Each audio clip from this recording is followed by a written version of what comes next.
Welcome to the Ash Cloud. I'm Ash Sweeting. Sustainability equals profitability managed correctly. Through a thorough process of understanding his numbers across all aspects of sustainability, Robert Mackenzie of Mackas Black Angus beef became the first Australian beef producer to become carbon neutral through pasture sequestration. Today we're joined by Robert to hear his story on what motivated his sustainability journey and the work he needed to do to achieve carbon neutrality. Robert, thank you very much for joining me today. Yeah, look, thanks very much for having me on your podcast, Ash. An absolute pleasure. So, as a beef producer in New South Wales in Australia, who is focused on sustainability and beef production, I think the best place to start is, what does sustainability mean for you and your family and your operation? Look, sustainability means leaving the land in a better place, preparing the next generation for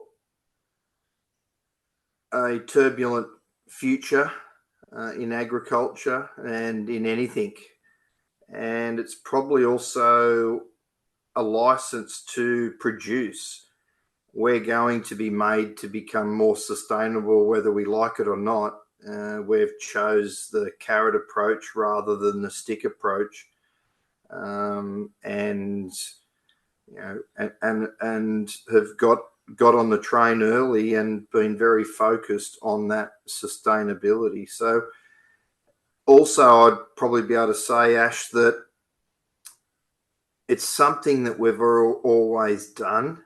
It's just now that we have a clearer direction to get there, to get to the end or stay in front. It's worked out well for us.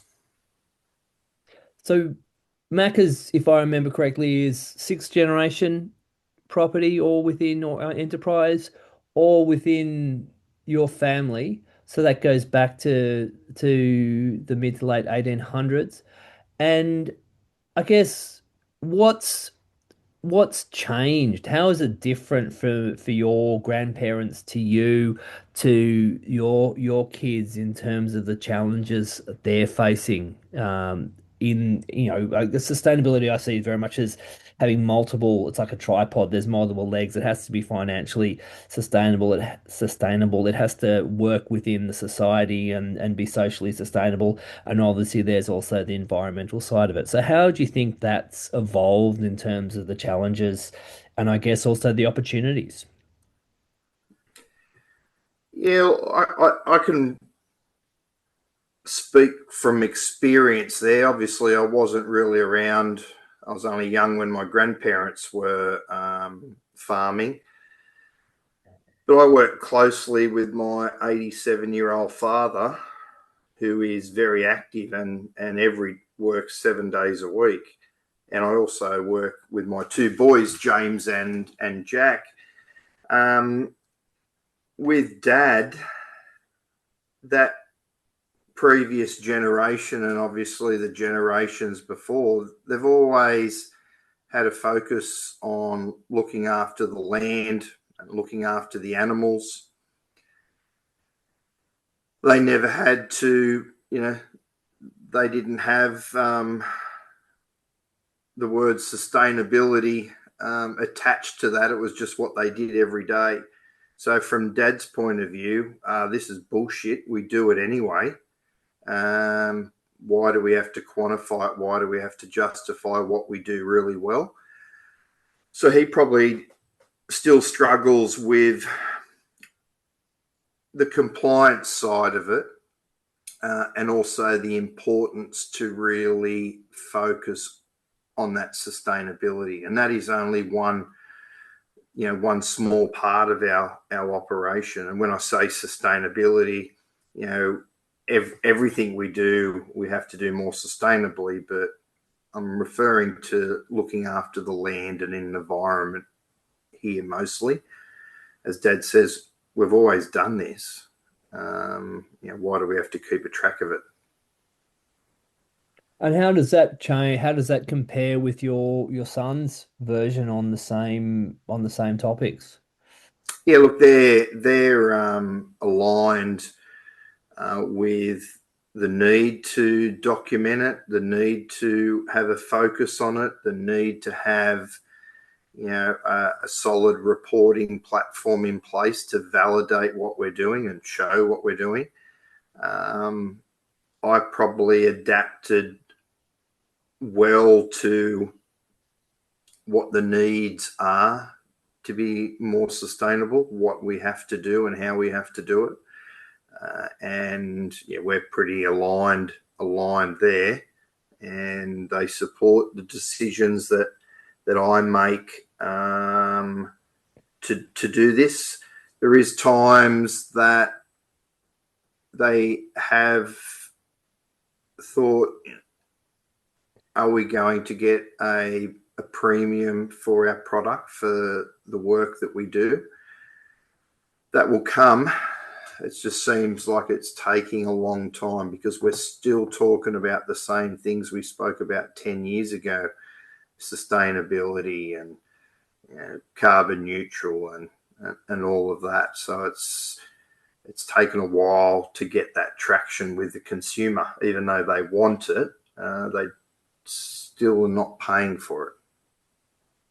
So you, Macca's, your property was the first in Australia to be carbon neutral, or to go through the process of proving that you were carbon neutral. So obviously there was a truckload of work that required to do to get that. Um, so I guess do you want to walk us through that process and also what motivated you to go down that path? And then given the I guess the differing opinions as well within the family about the value of that as well. Yeah, yeah. So look, there was a farm that became carbon neutral before we did, and they achieved that by large scale tree planting. And as a tree grows, after a certain period, it sequesters a lot less carbon. So no longer are they carbon neutral, but good on them for taking that initiative and doing that. So we hold the first to be carbon neutral naturally by grass, with a focus on grass sequestration. And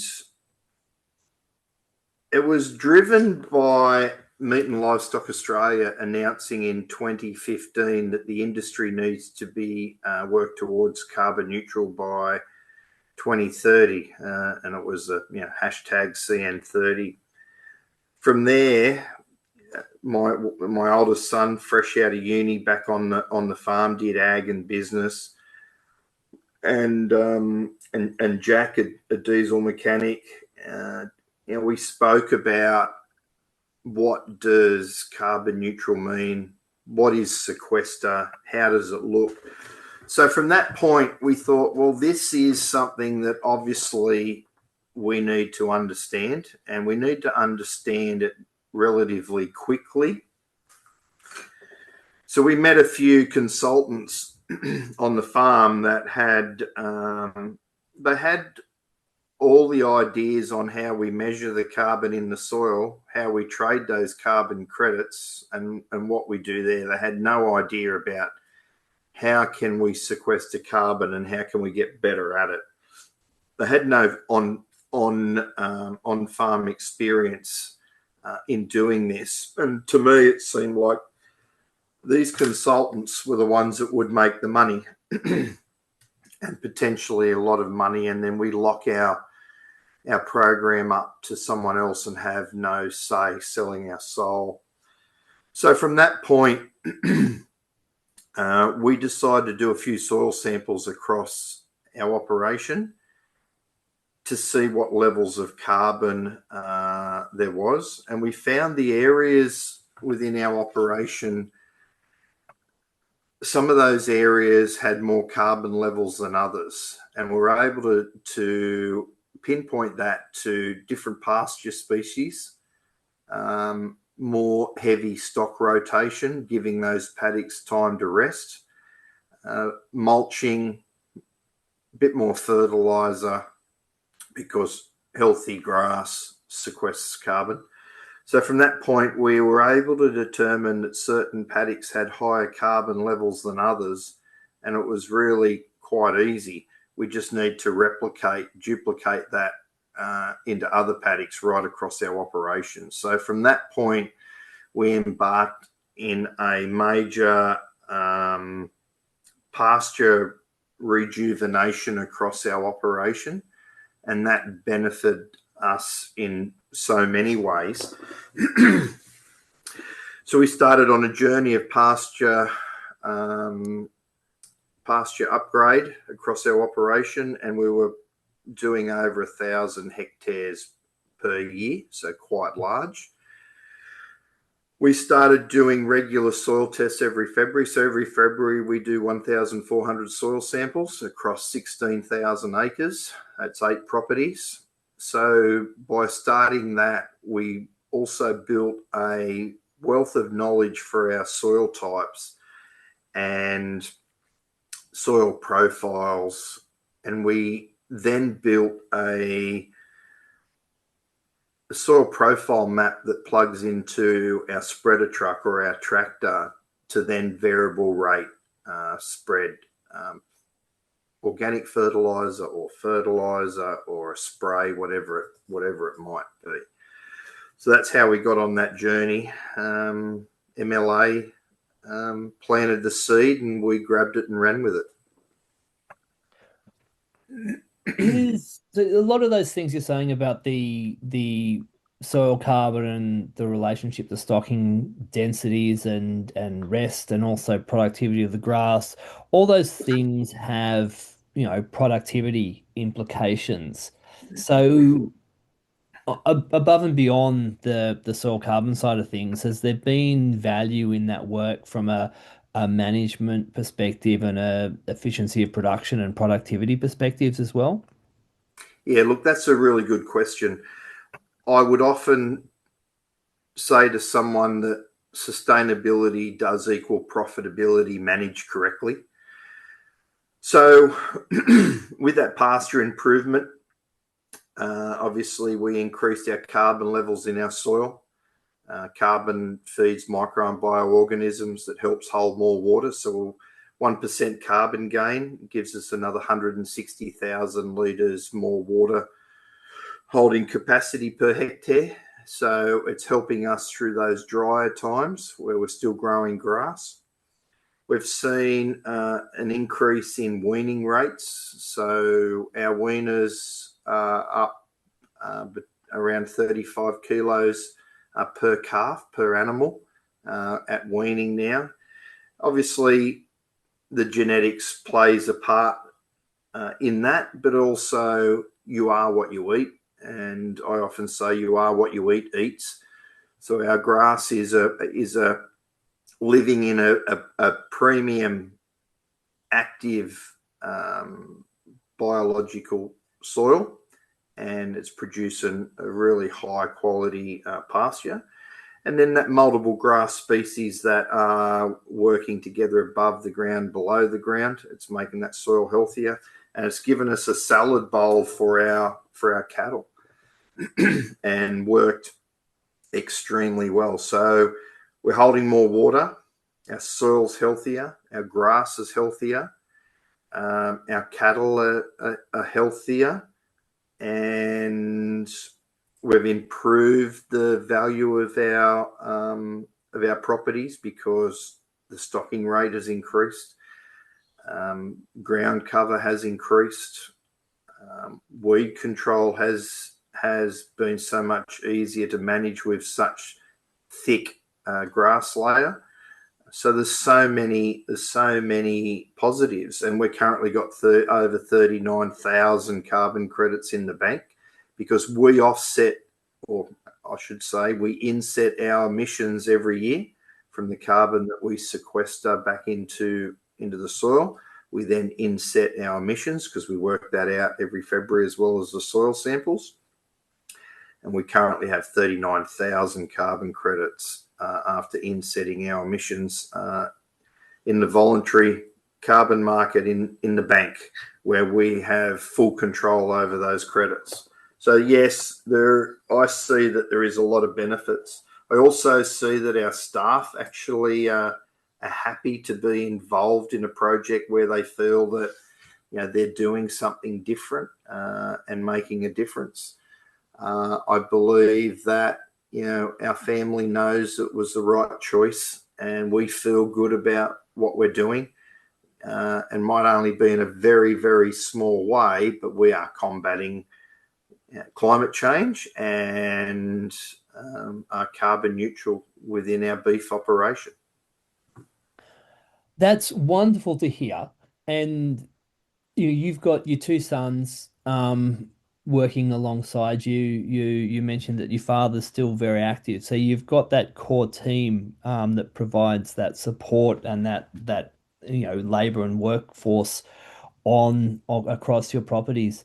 Many people would say that, they don't have the time, they don't have the resources, because what you just outlined is no insignificant amount of work.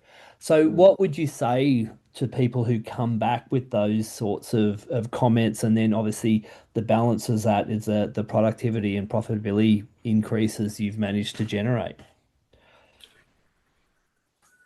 Yeah, that is a valid question, because we have spent a lot of money, like a lot of money, to get to where we are. And we touched briefly on it before. There's a few driving factors, and one is obviously I see license to actually produce in the future. So we're covering that. It's also what the consumer wants and the consumer expects. So we are consumer driven. So we need to make sure that our product for our customers, not only does it have eating quality, but it was produced sustainably and ethically. So we need to be able to validate to our customers that we are doing everything that we possibly can to deliver a consistent quality product sustainably. So that's important to us, because we have a boxed beef program, Mackas Australian Black Angus beef. So the product goes all around the world and within Australia, and it's very important that those customers know that we're doing all the best we possibly can. So yes, it has cost a lot of money, and some people may not see that they want to invest into that just yet. But you don't have to go in boots and all. No one would be doing 1,400 soil samples a year. No one. You don't even have to do it every year. No one would be doing that. I wouldn't think. It's something that we chose to do on that level to validate and prove that we'd become carbon neutral, because there would have been, without that solid data, there definitely would have been people out there that would question that achievement.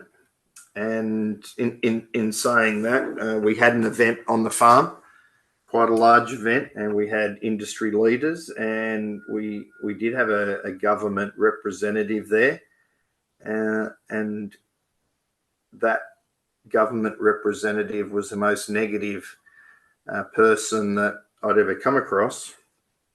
And all he wanted to do when we did the farm tours was pick holes in it and try to shoot us down. So that was disappointing.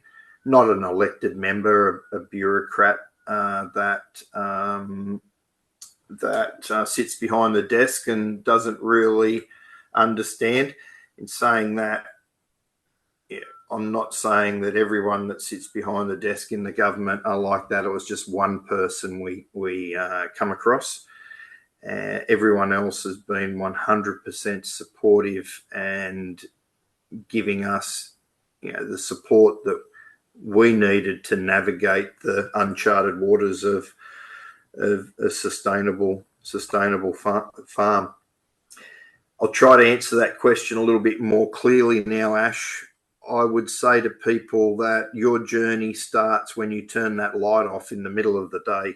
Your journey starts when you understand your power usage, you understand your fuel usage, and you understand how much methane those animals are producing. I think the most important thing is to understand your numbers. And once you see what your carbon footprint is, and you see how much diesel or petrol you use for the year, you see how much electricity you actually use, and then you see how much methane you're producing. So that can be done through a carbon calculator. My suggestion is that you get your accountant to run those numbers as a separate spreadsheet. From that point, you have started a sustainable journey because you actually know your numbers, right? And then what do you do to reduce that? And once you start reducing that, it gives you the power and the drive to, okay, I'll put a solar pump here instead of an electric pump. Okay, I'll purchase this tractor because it has AdBlue and uses less diesel. AdBlue burns the fuel cleaner. I've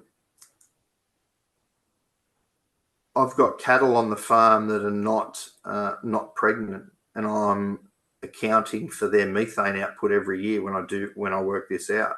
What do I do there? So they're unproductive. They're producing methane that goes into your bottom line. So from there, well, do I do pregnancy testing? Yeah, what do we do? So you don't have to go to the extreme that we went to from the onset. You can just start small and make some small changes, and that's what I would suggest. Because once you start understanding those numbers, it's very, very easy for you to manage a program to reduce those numbers. Thanks for that. That's very, very valuable. And in terms of the various solutions, the solar pump and the use of renewable energy is quite well known. The options around more efficient tractors and transports, and like you mentioned, the AdBlue is also fairly well known. But in terms of the methane and ways to reduce the methane, that's a much more open space. So where do you see, I guess, the challenges and the opportunities? Like one you mentioned was getting rid of or better management or alternative management strategies for unproductive stock, like non-pregnant females. But in terms of the broader aspects of reducing methane, what do you see as I guess, the greatest opportunities and also the challenges there? I don't think there's challenges. I really don't. I think that's all opportunities and all positive. So today, obviously, we're only talking about what works for us, why Mackas chose to do this, what works for Mackas, how we navigated sustainability and got to where we are today. So what we've done may not work for someone over the range, might not work for someone in Central Australia. Okay, but understanding your numbers works for everyone. So our biggest single item when we work out what our footprint was, I struggled to work it out myself then, sorry. Our biggest item is obviously methane. Okay. Now, if I step back a little bit, Ash, I'm a fond believer of all the 1%ers that make a business successful. Mm-hmm. And we mastered the craft of sequestration, okay? We mastered that, and we do that extremely well. Last reporting period, our footprint was just over 9,000 tonne for the year, and we sequestered 11,500 tonne, okay? And this is similar numbers every year, year on, year out. We implemented alternative energy, better fuel usage, single pass tractor work. Now we do 2 passes in some applications. Understand our soil profile to lessen our inputs, which saves on diesel, which saves on money, which saves on fertilizer. And then we had to look at our animals. So we invested extremely heavily in genetics, and you know what we've purchased, or would have seen what we've purchased over the years. A massive amount of money we have invested in genetics. And that is to improve our female herd. The female herd is the backbone of our operation. They have to get in calves. Fertility has to be paramount. They have to get in calf the first or second time. We have to reduce our the time the calf's within the mother. So shorter gestation period. We need to increase that growth. We need to produce an animal that can adapt and strive or go well in our area. So genetics has played a massive part on that. Our fertility is sitting at 98%,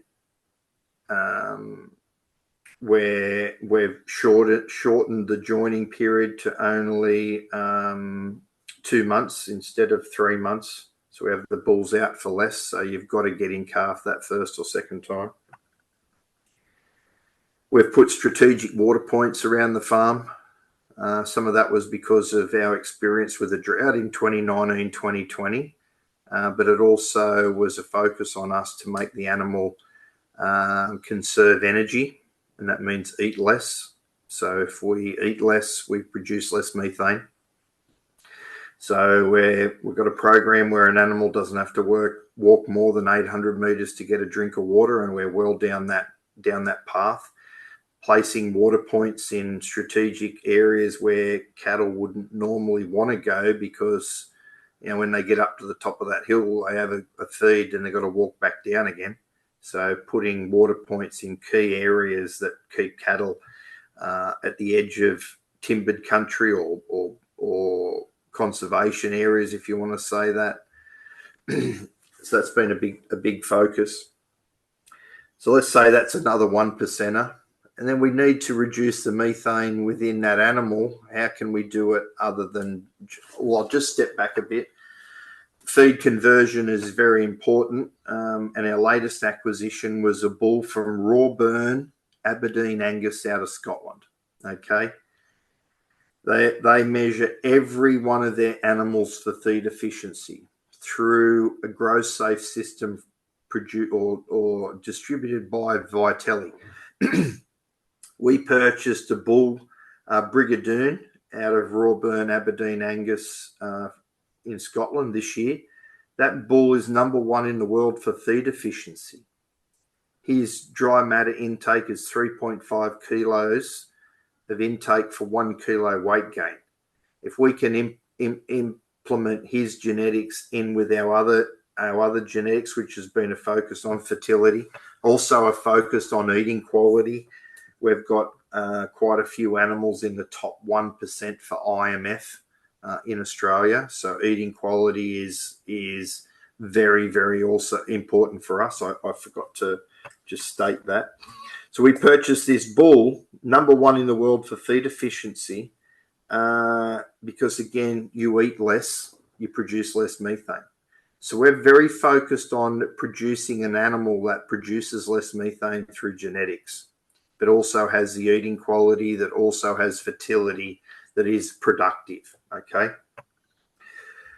We're making that animal more sustainable by having and faster weight gain by a better pasture, easier digesting. We're making that animal more sustainable by using less energy to forage for grass, more treed areas to be cool or protected in tough tough weather environments. Our next 1%er is produce a mineral lick. So we took from our soil samples, we then took grass tissue samples and blood samples, and we worked out exactly what our animals were lacking from trace elements. What were our animals lacking? And from there, we saw some key drivers of how we can make those animals a little bit healthier through some different additives. So we developed a mineral lick, and we called it ECO2, Eco2 feed. And we developed this mineral lick through a licensed premises, and it's wholly and solely produced for our coastal area. So it'll work pretty well up and down the coast. From there, we put a prebiotic and a probiotic in that mineral lick, added the trace elements that those animals needed, and started feeding the animals a mineral lick. And we pretty well quickly saw an increase of weight gain. We saw better coat. They were shinier, they were healthier, and I think they were happier. From there, we realised that we needed to do just that little bit more. And we've added asparaginopsis. So we've actually now put seaweed into our mineral lick, and our animals can come within that paddock pasture environment and take the mineral lick as they need. We have to then start to measure that, and there's quite a few different ways to measure the methane output, and one of those ways is we have been using an OptiWeigh ag scent machine. So we developed a baseline with Himalayan rock salt, and we got the animals to go into the OptiWeigh ag scent machine, and they were just consuming the Himalayan rock salt when they felt the need. And animals are quite smart. If they feel that they need or lacking some trace elements, they will consume that until they know that they're happy, and then just consume a little bit less once their body's at optimum at the optimum place. So we've added asparaginopsis into the mineral lick now. We have been measuring the methane pre-mineral lick. Now we've been feeding them the CO2 feed produced by Cattle Health Australia. And we are measuring their methane output now. And look, we're not reducing methane by 80%, but if we can reduce methane by 30 and 40%, that and make that animal more productive, so it helps with fertility. So healthy gut, better productivity, and also with a focus on methane, this is seriously a game changer. And the product is all natural. The mineral lick, the additives, all natural.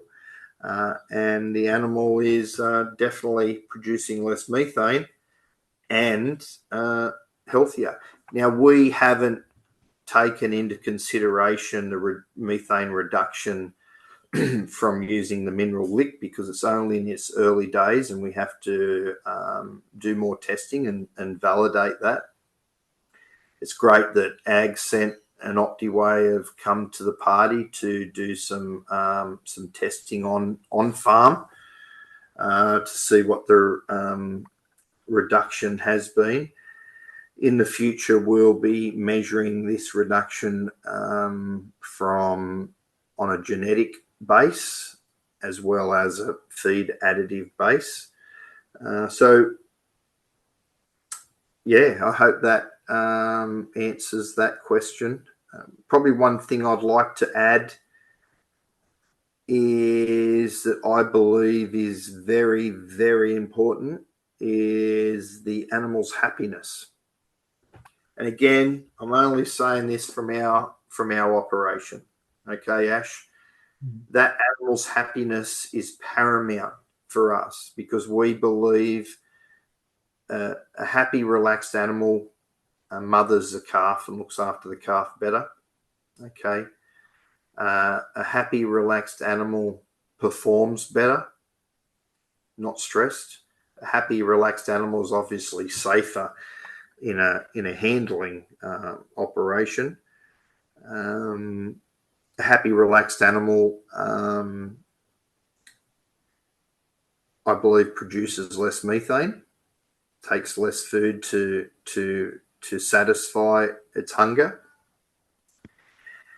And most important, well, not the most important for some people is the eating quality is better when an animal's happy and relaxed. So animal happiness is very, very important. And we do some key things within our operation to make sure that those animals are happy. Everything from a bull that owes us shy of $500,000, he wouldn't travel anywhere unless he had his mate with him. I know it seems strange, but to me, I don't want to travel from, the Queensland border down to Victoria to a semen centre. Firstly, I wouldn't know what was going to happen when I got there, but I wouldn't want to travel that distance alone. So he travels with a mate. That's how focused we are. We have a program that I call Mate for Life, and when we select the females that will go back into our herd after at weaning, those heifers stay together for the entire time of their life, unless for some reason we needed to top up a herd or something like that. It's a program I call Mate for Life. Yeah, it's a bit quirky, it's a bit strange, but to me, I often say to my kids, how would you want to be treated if you're a cow or a dog or an animal or whatever it is? Let's do our utmost to make sure that animal's happy.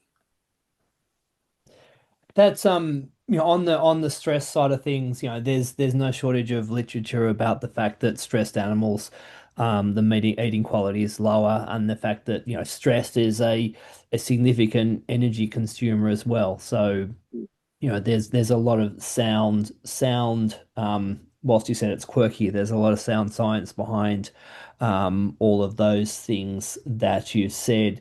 Are you happy with the results in terms of the methane reduction results that you've achieved, and how is that working across your farms? Have you started with just one or two herds or one or two mobs of cattle, or are you implementing that at a much greater scale?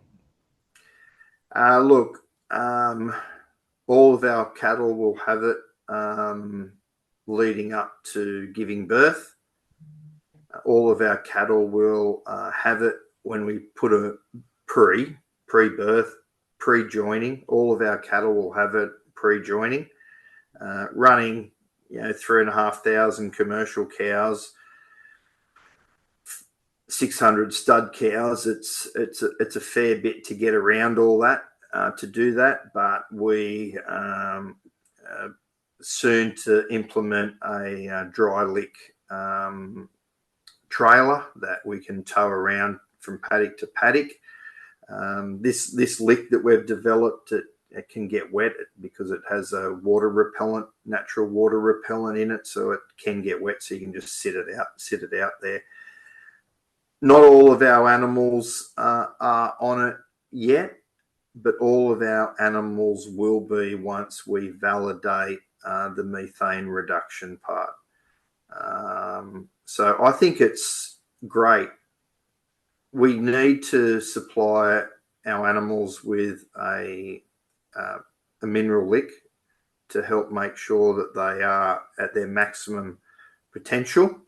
But to be able to now focus on gut health and with a focus also on productivity, but now reducing methane and eventually get a credit for that, you could nearly give your animals a mineral lick at a very, very low cost because you're getting a credit back. I'm very excited about it and looking forward to the future. So not all our animals have it at the moment. We're not claiming any credits for the mineral lick yet, but we will be in the future.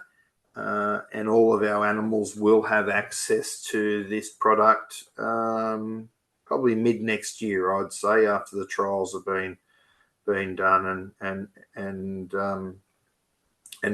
more solid evidence that the animals reduce methane and healthier. You also mentioned including methane or methane. You can tell I've spent a lot of time in the US as well as in Australia by my pronunciation. Uh, you reducing it through genetic selection. So does that include the widespread monitoring of females for their emissions, and then including that into the genetic selection program? Yeah, we'll come to that. Our first genetic focus will be with the bulls, measuring the bulls. So we will be measuring feed intake, but it will also be measuring methane reduction.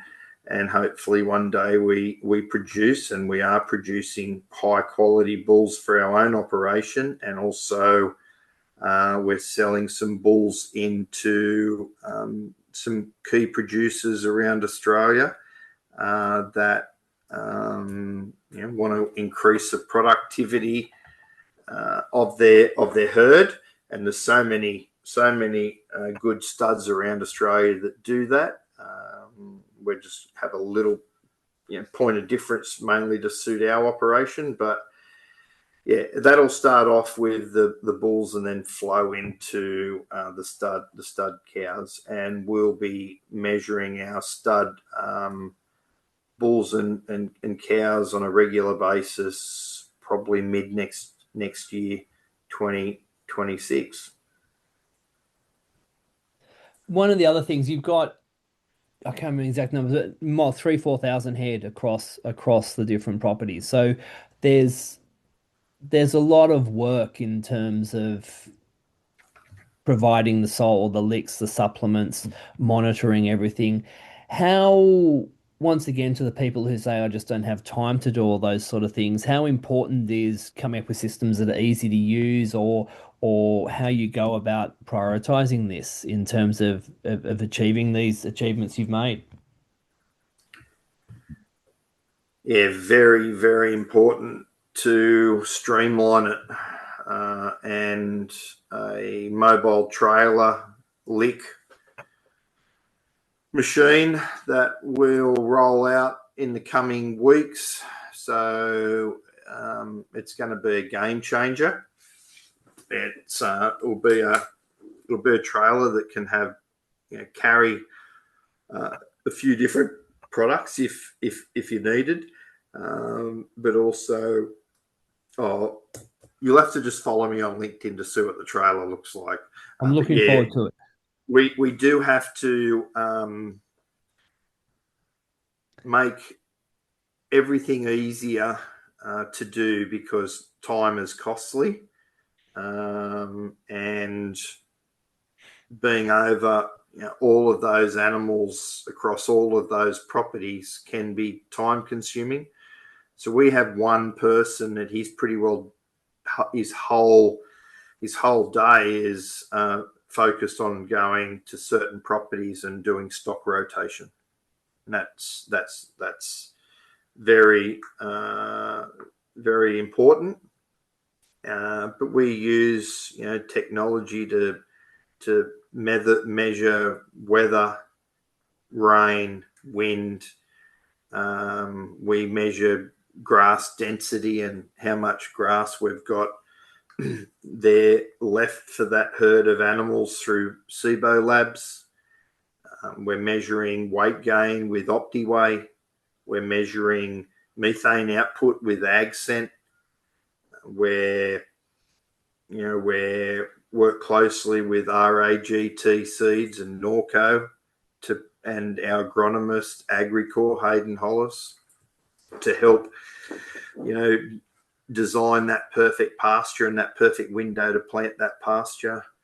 So we would not be where we are today if we didn't have good partners. We partner with Kubota to supply us the best quality lawn care, but also tractors and excavators. Our bigger machinery is Volvo uh, equipment, loaders and bigger excavators. So look, probably where I'm going, I've gone off track a little bit. It's we need to be using quality equipment, quality tech to make our life easier, and we use heaps of quality companies, AgriWeb to help our stock management. The list goes on, and these people have supported us, and we've worked together to make tech even smarter, and they've listened, and yeah, we're in a good position. Australia's in a good position. And I often say that I do virtual classrooms with Australian Good Meat and Meat and Livestock Australia to primary school kids, and I always say Australian agriculture is in a good position. Um, you don't have to work on a farm directly to feed the world, because there's so much great tech out there that's made our job easier. Even a drone, Ashley, just not good when the wedge-tailed eagle takes it down. Yeah. Look, Ashley, there's so many moving parts to what farmers do and what farmers do well, and there's a lot of moving parts in our operations, and it's very easy to sort of forget something, or oh shit, I didn't say that. But yeah, we have a lot going on, and it's exciting, and we have a lot of people, and we have a lot of support. Your support from afar, might be just like a post and or a good story. Those things are important. I think Australia, we're not good at telling the good story. Meat and Livestock Australia, and and so many other peak bodies, Cattle Australia and New South Wales Farmers Federation, AMAC, so many, that they're constantly telling the great story. We just I don't have time to share that story on a post or like that. But we have a great story in Australia, and we need to tell the world that Australia is open for business, that Australia is producing, fresh, green, clean product. And the more that we share someone's good story, we all lift together. We all lift as one. Okay, so if your neighbour's doing something great, tell people about it. Understand what he's doing. And if you're doing something great, you need to tell your neighbour, look, I've found that this is working. We are not competitors. We are all working together for the good of Australia. And if we can, nail sustainability or nail genetics or whatever it is, that's great. Everyone's the winner. So that's probably why I like to tell the story. It's not a Mackas story. It's an industry story, because I would not be where I am today without Meat and Livestock Australia and Angus Australia and staff and family and customers. So it's all these people that support Australian agriculture that helps make us great. And we're just, I'm just happy that I'm doing something I love, and my kids believe in what we're doing, that we're doing the right thing, and we're having fun, hard work. On the people side of things, you mentioned you do the classrooms with school children, and there's an ever growing rural urban divide which can cause tensions in at some places in some countries more or less than others. How important do you think it is to one, try and build those bridges as much, on a personal level as much as possible between our city friends and country friends, and also engage with children as they're growing up about how their food is grown and where it comes from. Oh, look, it's extremely important. I, I don't believe that there is a divide between city and country, whether I'm naive. You look, if we get a drought or a flood, mate, who bails us out? Who puts their hand in their pocket and donates millions of dollars to organisations like BioBail or Rural Aid? All that's funded by the city. They really put their hand in their pocket and help out. And I remember in COVID, the local LGA areas they thought it was it was the hot spot for COVID in Sydney, and people weren't allowed outside, and we donated tons of beef to the local council there to give back to the city.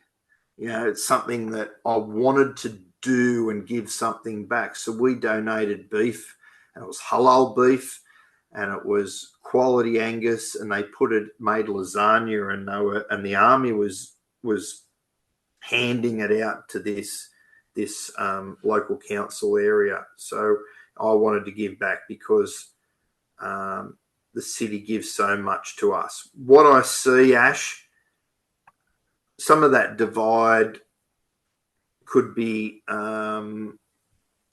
may more so, and this is what I've seen probably around the world, may be political driven, or not driven, but the divide could be there because of the politicians. Okay.